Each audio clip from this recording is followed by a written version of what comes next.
Okay, I want to give you a brief introduction to Berlin's history, specifically as it pertains to commercial real estate. And the important thing to remember is that before the Second World War, Berlin was the absolute it place to be for a lot of different people in a lot of different sectors. For scientists, it's the place you would go to find people like Einstein. For architects and designers, it's where the Bauhaus was, where you'd have people like Walter Gropius and Mies van der Rohe. So it was a very interesting place to be. It was also the place where, about 50 years earlier, the first modern research university, the Humboldt-Universität, had been created, which essentially invented the PhD as we know it today. But by the time the war was over, obviously, both sides of what would become East and West Berlin were destroyed. And it took a while for the wall to be built, but once it was, there was a unique challenge that both governments would have to get people to this city, which was totally destroyed. The first was in the east. Well, how would they get people to come to this town? And they did it by building, as they did everywhere in East Germany, massive amounts of block housing. This would be an issue after the reunification. In Leipzig, for example, where I stayed for a summer, there were at one point 60,000 empty units of this block housing that was built because it was seen to be soulless, and a lot of it's very hard to take down, so that's still there today. In the West, you had a different issue because remember, the Berlin Wall didn't just divide East and West Germany. The wall itself made West Berlin an island inside of Eastern Germany. And so if you lived in West Berlin, not only was it a town that was still in ruins, it was also a town that was surrounded by enemy tanks, which is why it's very hard for a long time to get people to invest capital there. Why would you invest capital in a country which was surrounded by Soviet tanks? Just as a historical footnote, the really interesting solution that the Allies had to this being surrounded and for a while totally blockaded was an airlift, the Berlin airlift, by which they had 200,000 flights a year, I believe it was in 1948, and they would deliver 9,000 tons of material every single day to supply the entire population of West Berlin and keep West Berlin from falling to the Soviets simply by using airlifts, and that was at the Tempelhof landing strip where all that took place. So they had two strategies for getting people there. The first was to give them a 10% boost in their wages. They would subsidize whatever your pay was by 10%, whether you're a teacher, lawyer, whatever.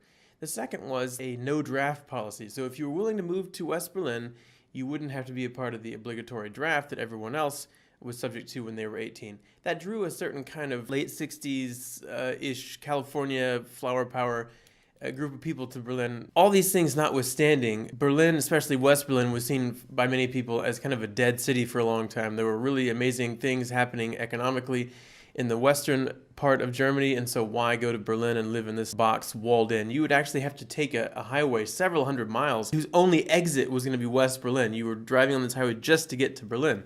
So many people didn't find that very appealing. By the time the wall fell, the situation had changed a lot. So the people who had gone to East Berlin were disenfranchised by what had happened. The pollution was unbelievable. It was essentially not a single painted building in the whole town. Paint was too expensive and hard to come by. So a lot of those people left looking for greener pastures in West Germany. In West Berlin had over time become a very interesting place because of all those factors that I mentioned. But when the East German government fell, and many of these people left the building they'd been living in East Berlin to go to West Germany, that left a lot of empty buildings in East Berlin, which wouldn't have been so intriguing except for the fact that those buildings didn't belong to anyone anymore. They had been the property of the government, and the government didn't exist anymore. As a result, people from West Berlin, this interesting group of people that assembled there, fled over into what was now East Berlin, and in many cases took over these buildings and would just put their name on the door and say, I live here. And there was really no one to say, no, you don't live here, because the building didn't belong to anyone for all practical purposes. And it took a number of years to get that all sorted out.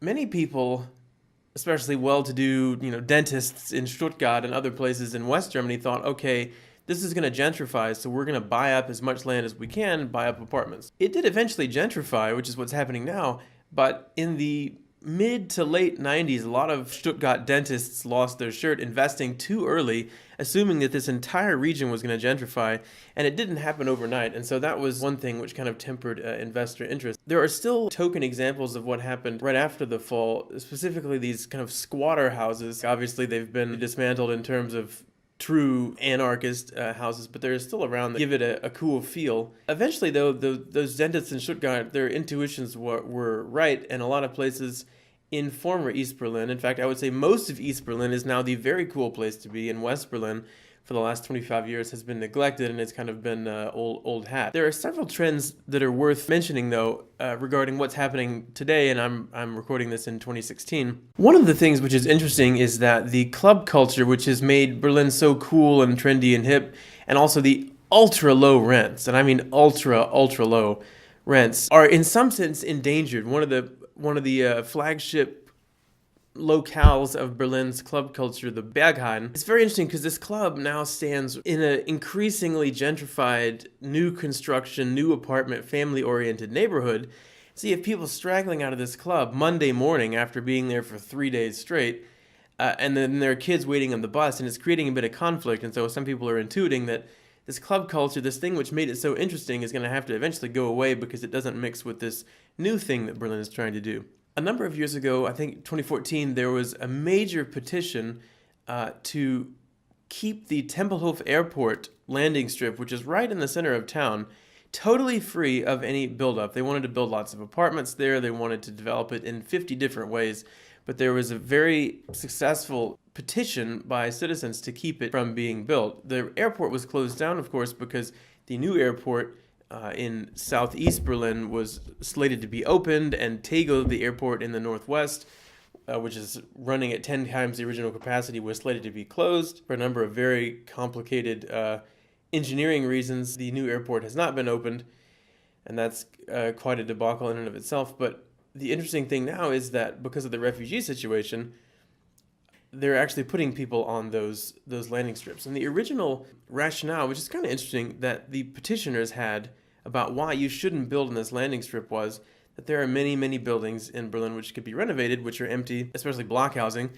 And they said, well, we should definitely renovate these and fill in these gaps, do infill before we go building a bunch of new stuff, because then the old stuff will be left there and it will get more and more decrepit. Another thing that's happening is the reinvigoration, or we'll see if it's going to be reinvigorated, of West Berlin, which, as I said, had been neglected for a long time. And one of the flagship examples of that is the Bikini Mall at the Zoo Station at Zoologischer Garten in West Berlin, which is a really interesting retail project with upper crust stores in the periphery and what we would traditionally consider a mall. And then in the center, you have pop-up retailers which are switched out very regularly. And so each time you go, the center of the mall is filled with different shops, very small shops that you haven't encountered before. Another thing which is happening is the infill, so to speak, of regions where the wall had been. And when the two cities and the two nations were reintegrated, there wasn't a very comprehensive urban planning look at reintegrating them from a transit standpoint. And so it's still very difficult to go east to west. If you look at most of the transit maps, there's the S41-42 through the center of town, but most of the subway lines go directly north to south. They don't go east to west. One of the regions where they're filling in is literally right where the wall was, just north of the train station that was the Hauptbahnhof, which was built in 2006. And that development is called Europa City. And I think it's going to be an art school. It's going to be interesting, but the primary dilemma for that development, from my perspective, is that there's still no real transit flow that's going to bring people from east to west very easily. One of the reasons why Moabit, an otherwise very interesting neighborhood, will probably stay secluded for a while. But several different regions of town have always been billed as the next big place. Wedding, a place where I lived, Moabit, which is just north of the main train station, and Neukölln, which is way on the southeast. They've all been billed as the next big place. They're fairly immigrant heavy right now, but I think there are transit and infrastructure reasons which will keep those places from becoming as cool as they think.